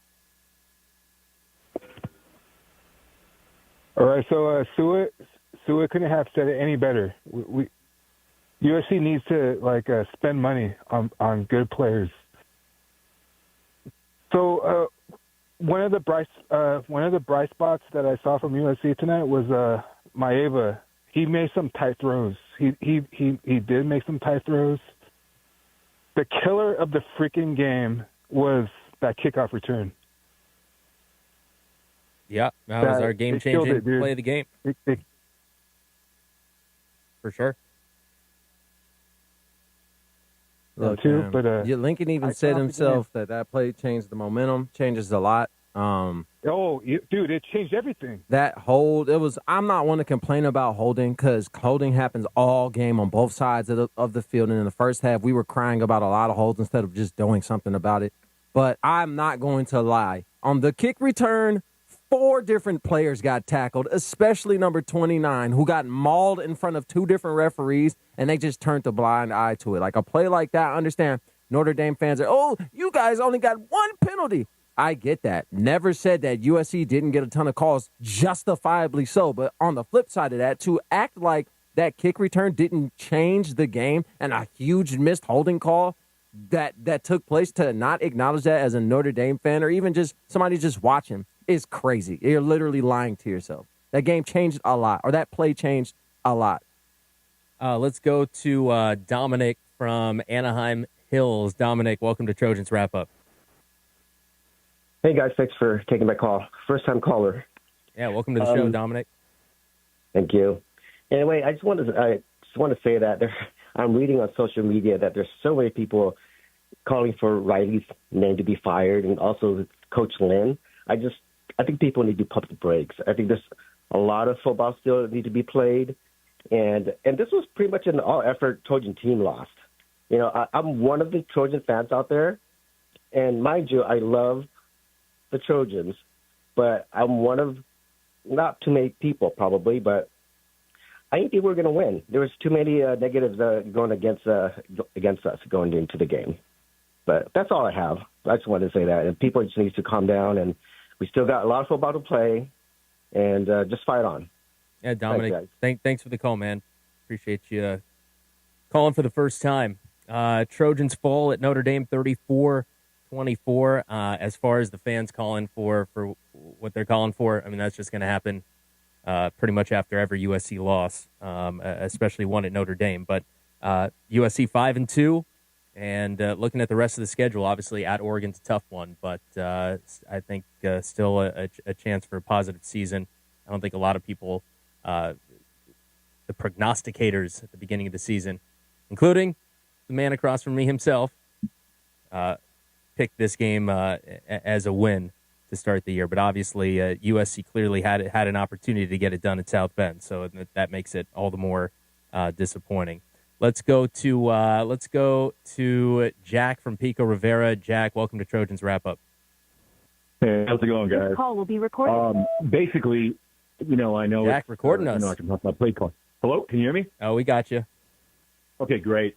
Basically, I want to talk to Sue about this, and I want to know what goes on at halftime on the defensive side, because I'm sitting there watching on TV, and these guys are just they're like, what's a better word? Overshooting where they should go. They're hitting gaps, and they're not kind of just waiting to see what play's going on and to maintain. Even like on that kickoff return, the guy hit one of the players that wasn't even looking at him, and if he would have stayed where he was, the guy would have ran right into him. And I just don't see why these guys aren't coached up enough. But on the defensive side, what is the DC up in the box, or what is going on with this? How come they don't see what we see? And I'm not a coach by any means, but they're killing us with this just overreacting on the plays, leaving big holes, and these guys are just sitting back there waiting, boom, and the runs are getting like that. I mean, that's at least what I saw. What do you say, Sua? It's just a lack of adjustments, and I don't know what it was on defense, because I said before the game even started, we needed to crowd the box and make Carr throw the ball, and I'm not going to let you beat me the way you want to beat me, which is with Jeremiah Love, your Heisman candidate running back who's a projected first-round pick. I'm not going to let him get his engine going. I'm going to make you throw the ball, and if I have to put my young DBs in an uncomfortable situation to make you play to your weakness, oh well. If you're on scholarship, I expect you to be able to compete out there. Whether you're doing a good job or not, at least compete. We protected our DBs to the point where we were absolutely helpless in the run game. We refused to go one high looks. When we would go one high looks, we tried to do it out of a disguise, which would screw us over, because you'd have one guy out of his gap in the front seven, and the safety would have bad eyes. Now he's chasing a motion that he doesn't need to chase because a guard pulled his way. And if you have disciplined eyes, you read guard pull with a low hat, and you shoot your gun and get to your run fit. Instead, we're guessing, and we're not good to guess. We're not good enough to do anything that is not perfect at this point in the run game. And you saw the type of run defense that you saw tonight. Jeremiah Love having 200 and something yards, and I wouldn't say an embarrassing loss, but it was a physical bully fest. Hey, Trojan fans, fuel your wellness journey with Cookies, the proud CBD and wellness partner of USC Athletics. Discover products crafted to support a balanced lifestyle. Elevate your game day experience with Cookies today. Fight on. Let's take a break here on Trojans Wrap-Up, presented by Modelo. 877-710-3776. Getting down to the end here. If you want to get on the show, Trojans fall at Notre Dame 34-24. You're listening to Trojans Wrap-Up, presented by Modelo on the USC Trojans Media Network. If you are a fighter, Modelo is your reward. So listen close. You put up with a lot, but you always hold it down for your people. You are strong. You are fearless. You are the baddest on the block. You are an elbow grease factory, a force of nature. You are not to be reckoned with. You are a ride or die, a powerhouse of productivity. You are a fighter, and Modelo is your reward. You've earned every last drop of this rich golden lager, so raise it up high. Modelo, the mark of a fighter. Drink responsibly. Beer imported by Crown Imports, Chicago, Illinois. Are you ready to unleash the beast? Monster Energy is here to give you the edge this college tailgate season. Loaded with bold flavors, our powerful blend gives you the energy you need to push you beyond your limits. Tune in all season long with Monster, the energy drink of ESPN Radio College Football Tour. Power your performance with a drink that's as hungry for victory as you are. Crack open an ice-cold Monster and dominate the competition. Monster Energy. Unleash the beast. Grab yours today. Hear that? The next chapter of Audi performance is here.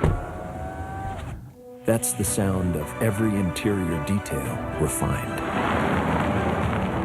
And that's the sound of Quattro all-wheel drive.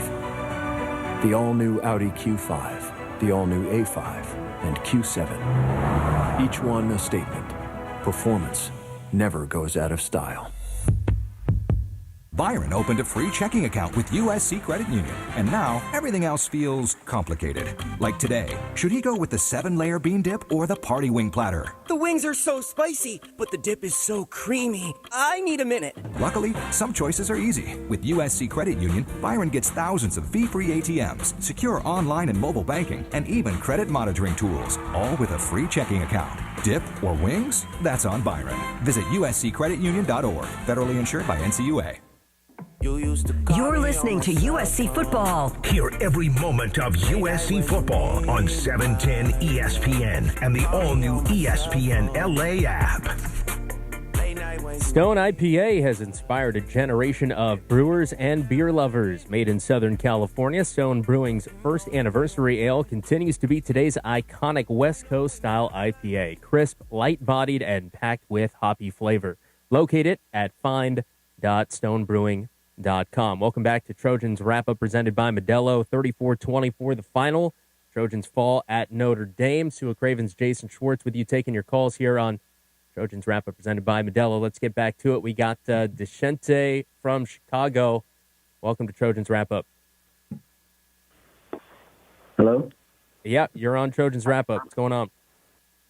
No, I just came back from I just got back home from the game, and this is a very disappointing and frustrating loss. You know, like we come in and we start off hard with the score, and then everything just falls apart. Like we can talk about like bad play calling, but Mayava didn't play good, and too much time in the pocket. Like so many receivers were open, and the defense didn't step up. It was just very disappointing game, and I'm just waiting for that one player to show some energy and some fire in them. Everyone becomes little girls when it's a big game. I need some big moments. I need a big guy that's gonna step up and be hey, little girls can have some energy and fire. You should have seen Sua's girls here in the studio hanging out today. Oh yeah, I don't mean to be sexist or anything, but I'm just saying I want a dog. I want Deion Sanders' dog. I need a dog. I want a leader. Right. I want someone that's gonna drive. Yeah, we got you. I don't think any of that's going to fix the issues we currently have right now. Right now, it's more than want to and dog and energy. It's a lack of technique. It's a lack of physicality. It's a lack of want to, and it's a lack of heart at the end of the day. When another man dominates you on on the football field, that's pride and heart. I was an undersized Sam backer. I was playing Sam linebacker in a 3-4 scheme at 235 pounds. If people don't know, the average NFL Sam backer in a 3-4 scheme is 6'5", 270. I was playing it at 6'2", 230, and I wasn't the biggest nor the strongest, but I had the mindset that you were not going to block me or move me, and I made a living off of making first-round left tackles miss because it was want to. I don't see that from a lot of the guys on the defense, and it's not something you can teach. You either got dog in you or you don't. So what do you think is the biggest difference this week to last week with Michigan when obviously we were sitting here talking about the way that USC bullied Michigan? Michigan didn't want to throw the ball.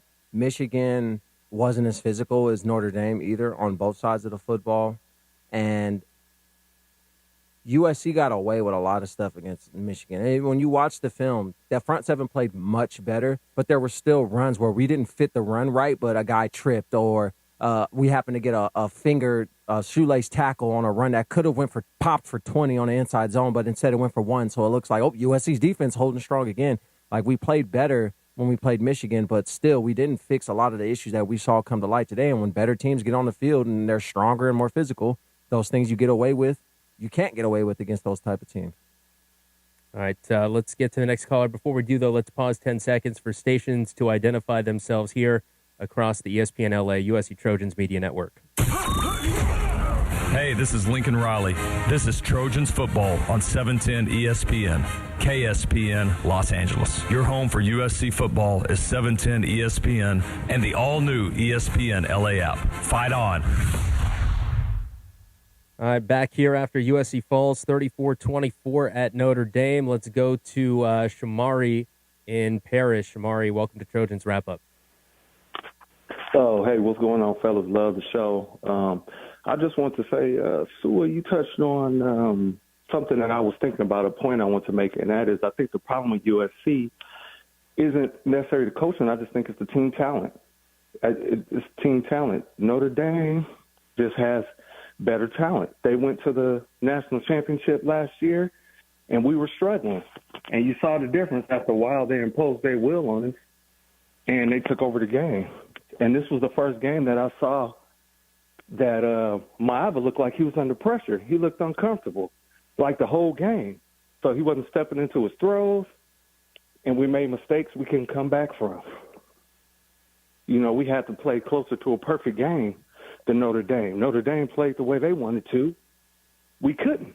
We just got to keep building. I mean, I see we have improved, but we still got a ways to go, and it showed. I think it's fair. Yeah, I mean, it's fair. We definitely we need to have a consistent, real pipeline to the South when it comes to our front seven on both sides of the ball. Offense and defense, we need to get 300-plus pounders on the D-line and O-line. And it has to be a consistent thing. It can't be, we got one and then we're going to crowd the one big ugly with 5, athletic guys, because USC is we're not a physical football brand, and we're not known for it. We've always been known to be fast or athletic or have a high-powered offense. It's rare. Ever since Pete left, it's rare. And I would say even Orgeron's last year, my freshman year, was the last time USC was actually really physical. We would grind games out, not needing the offense to score. We're missing a lot of that recruiting pipeline in the South for our D-line, and it's showing. We're just getting beat out physical. All right. Thanks for the call, Shamari. Let's go to JB in Orange County. JB, you're on Trojans Wrap-Up. Yeah, guys, it's some of the comments have been touched on, but I guess my overall take is legacy and attitude. I predate you guys, so I'm going to throw out some names that you guys may not even hardly remember, but my first year at SC was near the end of John McKay, and the guy that was always associated with Notre Dame, playing Notre Dame at SC was Marv Gu. And, hopefully you guys maybe even heard the stories, but long story short is he, that was his big game of the season. And, he told stories and, held pep rallies. And the point is when the whole campus was, jazzed to, whenever Notre Dame game came up. And it was, his big mantra was big man on big man, and the best of the East and the best of the West, although you can argue about what's East and West, but you get my point. Yeah. It's unfortunate, I think, that a lot of the conversation around this game, which, of course, is going to be a big game for SC and Notre Dame every year. I think it's unfortunate that a lot of the conversation coming into this week was about the future of this rivalry. Yeah. Rather than just acknowledging, making this the biggest game on the schedule for USC this year. Yeah. Yeah. And it's funny because the whole point that we even have this question mark of, is this rivalry going to continue, is because we want to move the game to earlier in the season. And it's funny because this game was almost canceled to a rain and lightning storm. So if that would have happened, would USC then have a leg to stand on? Well, that could have happened in September. I mean, look at what happened in Purdue. You can get rain and lightning in that part of the country. But are we agreeing to anytime of the year. neutral site game early, or is it like home and home? Because what I've seen is that the initial deal we offered was a home and home extension or a neutral site extension earlier in September. But I don't. Is that? I mean, is that? Better? That's what I mean. Is that better for us? Because where's the neutral site? Exactly. And then it's like, I think one of the special parts about the rivalry is, for make or break. USC fans, is going to Chicago. Yeah. Going to Chicago, going to South Bend. The fans get to go to Chicago. The players have to go to freaking Michigan City. But obviously things change. I mean, just like a special part of every USC season was the weekender. USC fans going up to the Bay Area, play at Stanford at Cal. Yep. Now they're in the ACC. It's the Catalina wine picture. I don't know why every time I think of that, whenever I hear the weekender. All right, let's take a last break. We got one more segment coming up, couple more phone calls. We've had a lot of them here tonight. Trojans fall to Notre Dame 34-24. You're listening to Trojans Wrap-Up presented by Modelo on the ESPN LA USC Trojans Media Network. Hi, Trojan fans. Are you ready to fight on? Fruitist Blueberries got your back. All across the gridiron, straight into the end zone, our berries pack flavor and crunch into every bite. Get ready for Fruitist Blueberries, official superfruit snack sponsor of USC Trojans football. Delicious, healthy, and always ready to win. Snack smarter. Snack Fruitist, because even our berries fight on. Fruitist, Fruitist, for the love of fruit. Available in stores near you. Invesco QQQ is the official ETF partner of the USC Trojans. The future isn't scary. Not realizing its potential, however, could be. To build a championship team, you don't just look at what you've got. You have to realize the potential of each recruit, transfer, and prospect. Only by seeing the potential of one player do you make the team its strongest. Let's rethink possibility. Invesco Distributors, Inc. It's time to recharge, reconnect, and rediscover your perfect combination at Pechanga Resort Casino. And with your resort favorites back in action, there's all of the excitement and comfort you love, with the peace of mind you can depend on. So whenever you're ready for a little rest, a little relaxation, and a lot of fun, we'll be here. Play your perfect combination at Pechanga Resort Casino today. Tommy Trojan is at the 10, the 5, touchdown, USC. Make big plays on the field and in life. With iTrust Capital, you can buy and sell crypto 24/7 in a secure premium custody account or in a tax-advantaged crypto IRA. iTrust Capital is easy to use and has no sign-up fees. Don't be a Monday morning quarterback. Make big plays now. Visit itrustcapital.com/USC to start investing today. Use promo code Trojans to get $100. iTrust Capital, the official cryptocurrency platform of the USC Trojans. Taxes and conditions may apply. Fees apply. Cryptocurrencies are a speculative investment. This is USC football on the home of the Trojans. 710 ESPN and the all-new ESPN LA app. Your destination for LA sports. Fight on!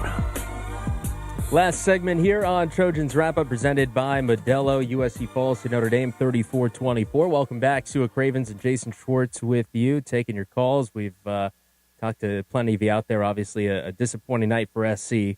As they drop to 5-2 on the season, heading into the bye week, and then it's November, and there's only 5 games left on the schedule, which is pretty crazy. USC will play next November 1st at Nebraska. Let's get to a couple more calls here before we finish the show. We'll go out to Pasadena, and we got Arenta out in Pasadena. You're on Trojans Wrap-Up.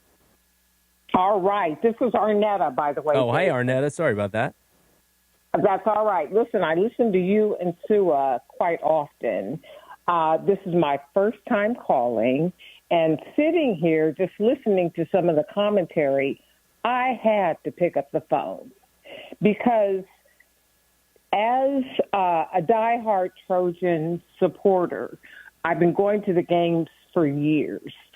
And I think the primary concern right now with the fans, because I can attest to this personally, is the lack of consistent winning for the team. It's become very frustrating over these last 4 years, in particular, under Coach Riley. Now, I'm a business owner. I hire staff. So I know that it takes time to build a team. And when you bring someone new on board, it takes time to get them acclimated, et cetera. It's been 4 years. And my concern, again, is the leadership of the football team. And I think the players take on the personality of the coaching staff, the head coach in particular. And my concern with the coaching staff at USC and the head coach in particular is that, and I know we don't like hearing this word, but we come across as soft. We played a very good game last weekend against Michigan, but when I hear comments like, oh, we weren't expected to win this game.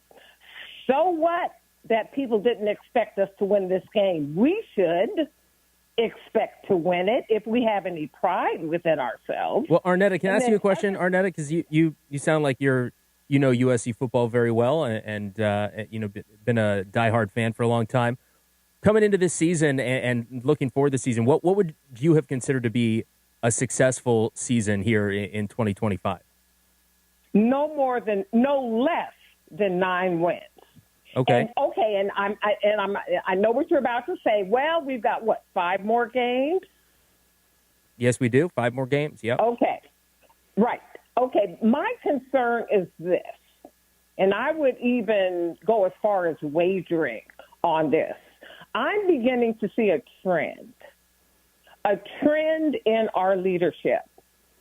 And the trend is that big fat word called inconsistency. And that's a bad thing. Yes, we've got 5 more wins. But am I confident that we're going to beat Nebraska? Am I confident that we're going to beat Oregon? I'm concerned about UCLA at this point. Do you think this year's team is better than last year's team? Do you think this year's going better than last year?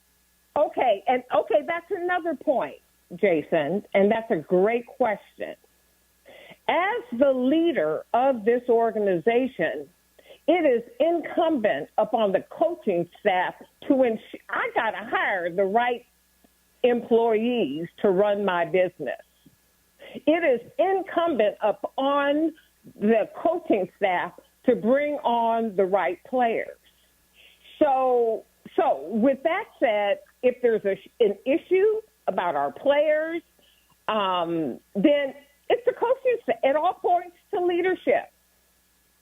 But Arnetta, do you think Arnetta, do you think that this year, just a quick one-word answer, do you think this year's going better than last year? Do you think this year's team's better than last year's team? Have they improved? Okay, all right. So, no, just yes or no. It's going to be a good question, Jason, but it's going to depend on where we end up. Okay. Well, if we end up 8-4, this was a very disappointing season. Okay, fair. Well, right now, 5-2 with 5 games left on the schedule. Arnetta, thanks for your first time call. Appreciate the passion and your thoughts. Time for one more call before we sign off here on Trojans Wrap Up. And let's go to North LA. We got Jake from North LA on Trojans Wrap Up. What's going on, Jake? Welcome back to the show.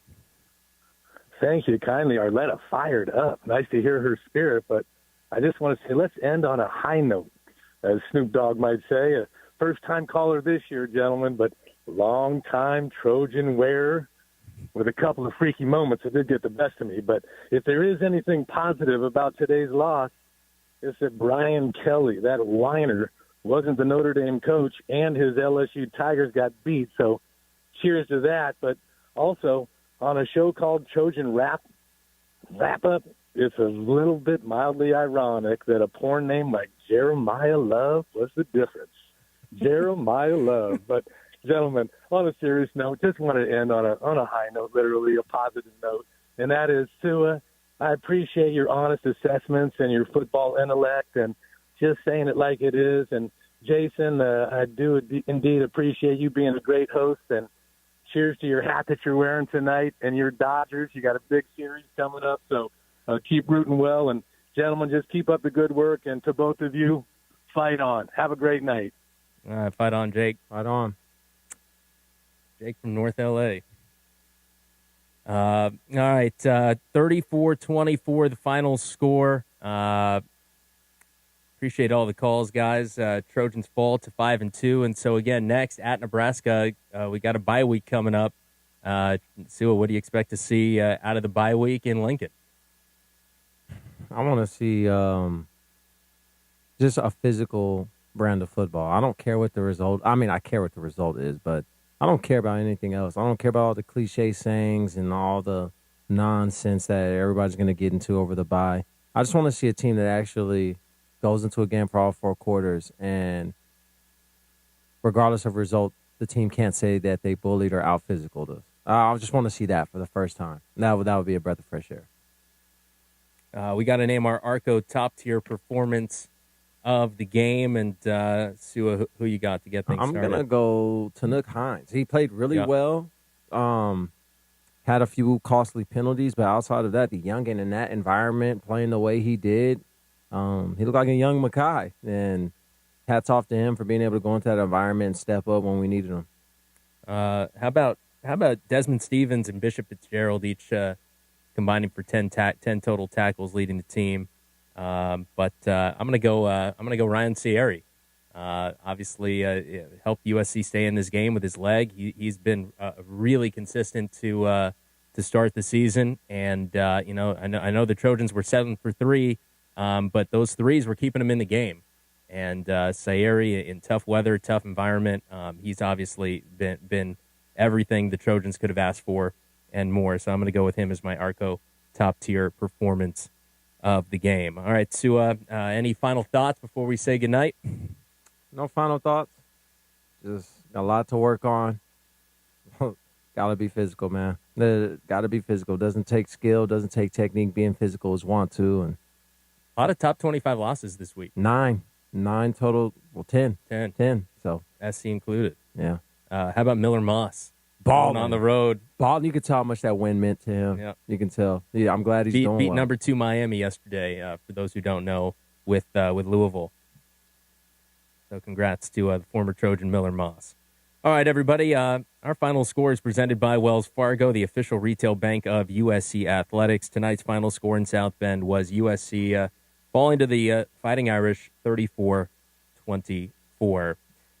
We thank you so much for all your calls. Lots of good ones here tonight. I know a lot of frustrated USC fans, but USC will come back out of the bye week on November 1st in Lincoln at Nebraska. That is going to be a tough game for the Trojans, but a chance to prove that they're more like what we saw against Michigan than what we saw tonight against Notre Dame. We don't have a game time yet. Kickoff time for that game at Nebraska probably will be announced tomorrow or on Monday, but our coverage will begin with the Trojan Tailgate Show 2 hours before kickoff time. The executive producer for USC football is Matt Wells. Our producer is Rick Cutler, and here in studio is Kasim Diakate with Parker Bell producing our YouTube stream, and Jose De La Roca on highlights. For Sua Cravens, I'm Jason Schwartz. Again, the Trojans fall to Notre Dame 34-24. This has been USC Trojans Wrap-Up.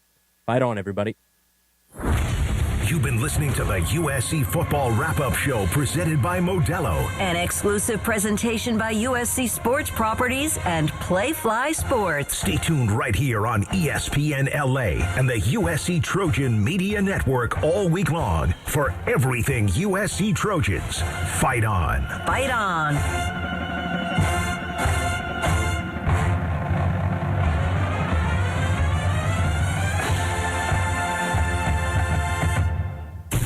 And thank you for listening to USC Notre Dame tonight, right here on ESPN LA, 710 ESPN, KSPN Los Angeles, a Good Karma Brands radio station. We now join ESPN Radio to recap your entire college football Saturday and what else is going on in the world of sports, right here on LA's mega sports station, ESPN LA. Fight on! Little as one day, Just dial 1-800-731-4558 today to save $1,600 and receive a free shower package. That's 1-800-731-4558 for a free no-obligation consultation and to save $1,600. Safe Step walk-in tubs. Safety never felt so good.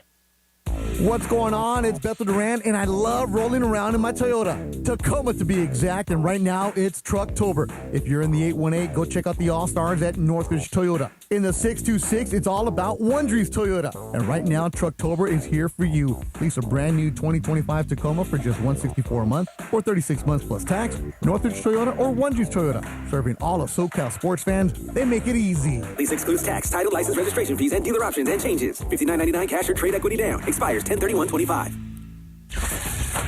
It's time to level up your home and your game day. Enter the Pure Play Sweepstakes for your chance to win a next-gen reverse osmosis water system, bringing pure, clean water straight to your home. Plus, an ESPN LA prize pack that includes a pair of sports tickets and ESPN LA swag. Just visit pureplaysweepstakes.com to enter. That's pureplaysweepstakes.com. You must be 18 or older and a homeowner to be eligible. NEXGEN, call 833-3NEXTGEN. Waba Grill is an LA original, so we've got to keep it real. Real fresh with our Asian-inspired menu that's grilled to order every time. Pick me up and never put me down.